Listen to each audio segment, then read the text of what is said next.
ఉంటుంది వెళ్ళిపోతుంటే నువ్వులే video start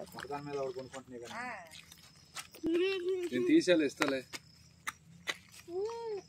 ఇప్పుడు కాదు నాన్న ఇంకా కొద్దిగా పెరగాలి మన వల్ల కాదు ఇక్కడే పెంచుతాం ఇక్కడే ఉంటాయి యాడికి వెళ్ళవు ఎవరు తీసుకెళ్ళి ఇప్పుడు మనం సాగలేదు కాదులేమ్మా కొద్దిగా పెద్ద అవ్వాలి కొద్దిగా పెద్దదైనాక అప్పుడు తీసుకెళ్ళిపోవాలి ఇదేంటి డొల్లుతుంది తెగ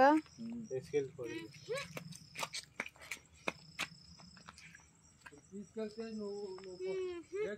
పాలు పట్టాలంటే పట్టవు అర్ధరాత్రిగా లేచి పాలు పట్టాలి దానికి పిల్లలు కదా నువ్వు పేక వదిలిపెట్టేవాడుగా చిన్నప్పుడు 4 ఏళ్ళు వచ్చేదాకా పేక వదిలిపెట్టకుండా కూడుకున్నావు మాటలు రాకోకుండా 4 ఏళ్ళకి కూడా ఇంకా పేక పట్టుకునే పడుకునేవాడు పేక లేకపోతే పడుకునేవాడు కాదు